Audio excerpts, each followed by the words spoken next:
2014 में जब army public school पे अटैक हुआ था, तो क्या इन्होंने कोई पॉलिसी नहीं बनाई थी कि ये कुछ सोचते हैं कि इस किस्म के अटैक्स ना हो?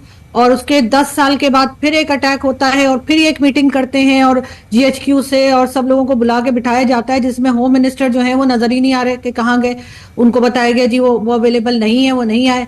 इतनी अगर आप हल्के में चीजें लेंगे तो फिर यही होगा। और डेफिनेटली जो इन्होंने कहा है कि पाकिस्तान को एक हार्ड स्टेट बनाना है, उसके ऊपर भी लोग कह रहे हैं कि अब और क्या करेंगे, क्या ये मजीद इसको, एक तो पहले ही डिक्टेटरशिप है यहाँ पे एक तरह की, और ज्यादा कोई लोगों के ऊपर ये करेंगे कि उठा के ले गए और पकड़ के ले गए। कल भी इन्होंने एक जर्नलिस्ट जो अमेरिका में है, अहमद दुरानी, उनके भाई जो इस्लामाबाद में रहते हैं, उनको जो है ना सिर्फ ये कि टॉर्चर किया है बल्कि उठाकर भी ले गए हैं। और इस बात को कई सीनियर जर्नलिस्ट जो हैं वो सोशल मीडिया पर बता रहे हैं। तो अब ये आगे क्या करना चाहते हैं कि कोई कुछ ना कहे कि ये लोग गलत कर रहे हैं और इनसे कुछ कंट्रोल नहीं हो रहा है, ये बस ये कह रहे हैं कि आप हमारे साथ हैं और आप यही कहें कि हम सब कुछ ठीक कर रहे हैं, और ये कहते हुए मुझे लोग दिखाई नहीं दे रहे। तो जमीनी स्थिति इस समय जो है, जो बलूचिस्तान में हो रहा है, तिलक देवेश्वर जी, आप उसे किस तरह से देख रहे हैं? जो खैबर पख्तूनख्वा में हो रहा है और जो बलूचिस्तान में हो रहा है, वो आर्मी चीफ कह रहे हैं मुझे पाकिस्तान को एक हार्ड स्टेट बनाना है, और इमरान खान इस मीटिंग में भी नहीं आए। तो क्या पाकिस्तान अभी भी यूनाइट नहीं हो पा रहा है बलूचिस्तान और केपीके की सिचुएशन को डील करने के लिए? इसमें दो बातें हैं। एक तो सारा ब्लेम आर्मी चीफ ने सिविलियंस पे रख दिया है कि आपकी गवर्नेंस ठीक नहीं है, और इसका जो खामियाजा है वो हमारे सोल्जर्स अपने लहू से दे रहे हैं। अभी आप इनडायरेक्टली कंट्रोल कर रहे हो इतने सालों से, वो कोई पत्ता नहीं हिलता इस्लामाबाद या किसी प्रोविंशियल कैपिटल में without the army knowing it. तो अब सारा ब्लेम, क्योंकि आपसे भी नहीं कंट्रोल हो रहा, तो सारा ब्लेम अपने सिविलियंस पे डाल दिया कि आपकी गवर्नेंस पुअर है। दूसरा, जहां इमरान खान की बात है, बड़ी अफसोस की बात है इतने क्रूशल टाइम से, दौर से गुजर रहा है पाकिस्तान, इतना नाजुक, जैसे आपने कहा नाजुक मोड़, हालांकि जैसे हफजू जी ने कहा पाकिस्तान तो हमेशा ही नाजुक मोड़ से गुजरता रहता है, पर इस वक्त भी एक तो ये पार्लियामेंट्री कमेटी थी और Imran Khan is not a member of the parliament. Correct. अच्छा, जब वो प्राइम मिनिस्टर थे और पार्लियामेंट के मेंबर थे, उन्होंने कभी इसकी मीटिंग नहीं अटेंड की। इनफैक्ट इमरान खान का वर्स्ट रिकॉर्ड है as prime minister of attending sessions of parliament. Committees में तो खैर वो कभी जाते नहीं थे, ही थॉट कि बिलो हिज डिग्निटी कि वो पार्लियामेंट्री कमेटी में जाए, पर पार्लियामेंट्री अटेंडेंस सबसे ज्यादा उनका वर्स्ट रिकॉर्ड है। और पीटीआई को ये कहना कि बहाना ढूंढ रहे थे कि आप हमें इमरान खान से मिलने दीजिए, फिर अगर वो डिमांड एक्सेप्ट जाती फिर वो कहते थे इमरान खान को बुला लीजिए। They were looking for an excuse, कोई बहाना ढूंढ रहे थे कि हम इस मीटिंग में नहीं जाएंगे और हम इसका हिस्सा नहीं बनेंगे। तो मैसेज क्या जाता है लोगों पे? एक, कि हमारी सरकार यूनाइटेड नहीं है, ऑपोजिशन यूनाइटेड नहीं है और पॉलिटिक्स कर रहे हैं। तो अगर इस तरह की मैसेज जाता है कि आप पॉलिटिक्स ही करते रहेंगे जब इतनी हालात बुरी हैं, तो फिर पाकिस्तान के क्या होगा? लोगों को क्या मैसेज आ रहा है? डिमोरलाइजेशन होगी।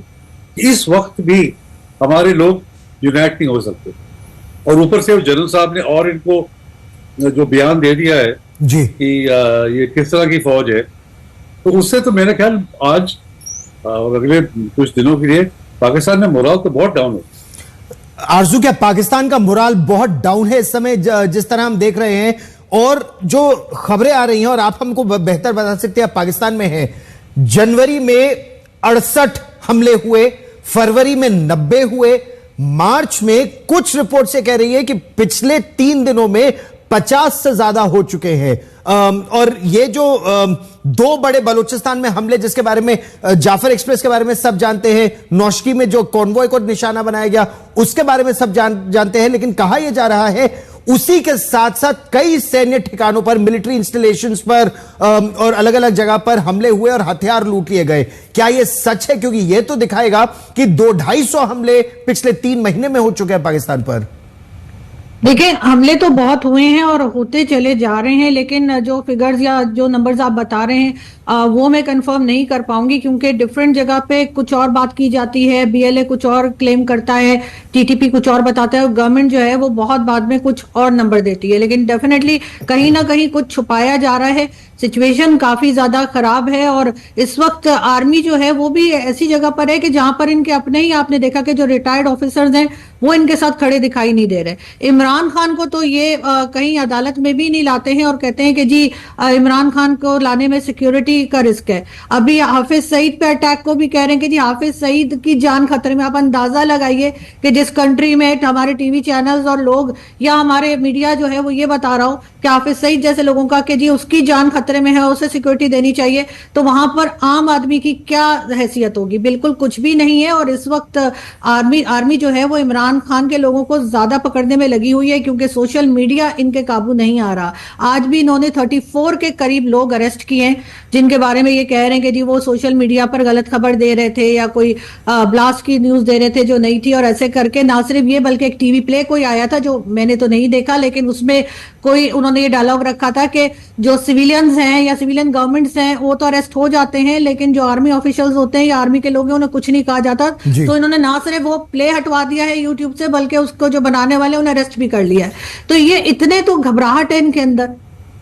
और इमरान खान कहते थे आपने घबराना नहीं है, लेकिन इमरान खान खुद ही इस समय बंद पड़े हैं। लेकिन जमीनी स्थिति की अगर बात की जाए, हार्ड स्टेट बनाना है, अभी तक एक तरह का मार्शल लॉ, तिलक देवेश्वर सर, इस तरह का मार्शल लॉ है कि डिक्लेयर्ड नहीं है, लेकिन जब हार्ड स्टेट बनाने की बात कर रहे हैं, वो आर्मी लोगों को अरेस्ट करना चाहती है, आर्मी लोगों को अपने कस्टडी में रखना चाहती है ताकि बताना ना पड़े।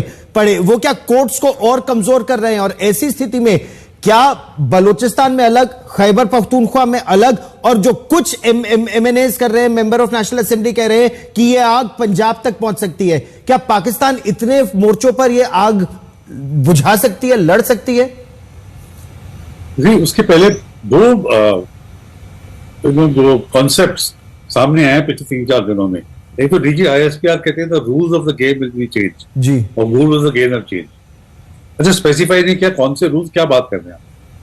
Should be a hard country. Hard country का मतलब क्या है कि there is no rule of law, कि आप जिसे चाहे उसको उठा लें, जिसे चाहे उसे आप मार लें। तो ये क्लैरिफाई नहीं किया, एक जुमला फेंकना, हार्ड कंट्री, सॉफ्ट स्टेट नहीं होनी चाहिए, हार्ड स्टेट होनी चाहिए, उसका मतलब क्या है? What are you trying to say? मुझे तो लगता है इनका यही मतलब है कि हमें कोई पूछे ना, हम जिसको चाहे उसको उठा लें, जिसको हमने खत्म करना है उसको हम खत्म कर लें, कोई जुडिशियल इंटरवेंशन ना हो, कोई पॉलिटिकल इंटरवेंशन ना हो, और तभी पाकिस्तान बच सकता है। In fact it is just the other way around. अगर आप डेमोक्रेसी को स्ट्रेंथन करेंगे, अगर आप रूल ऑफ लॉ को स्ट्रेंथन करेंगे, पीपल्स पार्टिसिपेशन को स्ट्रेंथन करेंगे, then the country will be strong, not the other way around. इन्होंने तो बिल्कुल आर्मी का जैसे तरीका होता है, खासतौर पाकिस्तान आर्मी का, कि जहां भी कुछ भी प्रॉब्लम हुई, इंस्टेड ऑफ बातचीत करने के जरिए से उसको आप दबोचने की कोशिश करो, तो ये मुझे नहीं लगता कि ये सक्सेसफुल होगा। It will not be successful and it will cause more problems. Bangladesh में ये ईस्ट पाकिस्तान में सक्सेसफुल नहीं हुआ था, जब याह्या खान और टिक्का खान ने ट्राई किया था, बांग्लादेश अलग देश बन गया। वही टिक्का खान फिर बलूचिस्तान आ गए थे, बुचर और बलूचिस्तान कहलाए, वहां पर प्रॉब्लम हुई थी। और आरजू अब यही जनरल आसिम मुनीर करने की बात कर रहे हैं, और ना अख्तर मेंगल जैसे लोगों को बुलाया, बलूचिस्तान के लोगों को नहीं बुलाया इस बातचीत में, और ना ही मंजूर पश्तीन या खैबर पख्तूनख्वा के नेताओं को बुलाया इस बातचीत में। तो किससे बातचीत कर रही है? केवल पंजाबियों से पाकिस्तान की सरकार या आर्मी? बिल्कुल ऐसे ही है गौरव, ये अपने आप से ही बातें कर रहे हैं, अपने ही लोगों से, सिर्फ पंजाब के लोगों से बात कर रहे हैं, और जिनकी वो जमीन है जहां पे वो लोग रहते हैं, जो असल में उनका एरिया, उन लोगों को बुलाया ही नहीं जाता, ना ही उनसे पूछा जाता है, ना ही उनकी कोई ओपिनियन की कोई रिस्पेक्ट की जाती है। बिल्कुल ऐसा ही हो रहा है। और जैसे तिलक सर कह रहे थे कि यहाँ पे बिल्कुल ये जो हार्ड स्टेट का मतलब यही है कि ये किसी को भी उठा ले जाएंगे, किसी को भी मार देंगे, गायब कर देंगे, इन्हें कुछ ना कहा जाए। और यही चीज अब ये वहां पर भी बलूचिस्तान और केपीके में भी करने जा रहे हैं, कि वहां पर भी ना, जो वहां के लीडर्स हैं, जो वहां के पॉलिटिशियंस हैं, उनसे कोई बात नहीं की जा रही, अपने आप ही डिसीजन ले रहे हैं और बस अनाउंस कर देते हैं। लेकिन इस चीज को डेफिनेटली पब्लिक जो है वो एक्सेप्ट नहीं कर रही है और इसी वजह से ही परेशान है। तो तिलक सर, आने वाले समय में आप क्या देखते हैं, पाकिस्तान में क्या होगा? क्या ये काइनेटिक ऑपरेशंस यानी मिलिट्री ऑपरेशंस करेंगे? खैबर पख्तूनख्वा में वो कोशिश तो कर रहे थे, सक्सेसफुल नहीं हो पा रहे हैं। वो ज़र्बे अज़्म और रद्दुल फसाद और इश्तिकाम, इस तरह के ऑपरेशंस और करेंगे? मुझे लगता है कि ईद के बाद, क्योंकि अभी तो रमजान चल रहा है, तो ईद के बाद मुझे लगता है ये बहुत मेजर ऑपरेशन करेंगे, खासतौर पे बलूचिस्तान पे और किसी हद तक KPK में।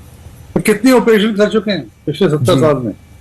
They have used air power, F-16 उन्होंने यूज किए, आर्टिलरी उन्होंने यूज किया, हेलीकॉप्टर गनशिप्स यूज किए, इंडिस्क्रिमिनेटली लोगों को मारा है। बट नेट रिजल्ट क्या है? आज जो इंसर्जेंसी है आगे से कहीं स्ट्रॉन्गर है। तो इससे मिलिट्री पावर से आप लोगों के जो जज्बात हैं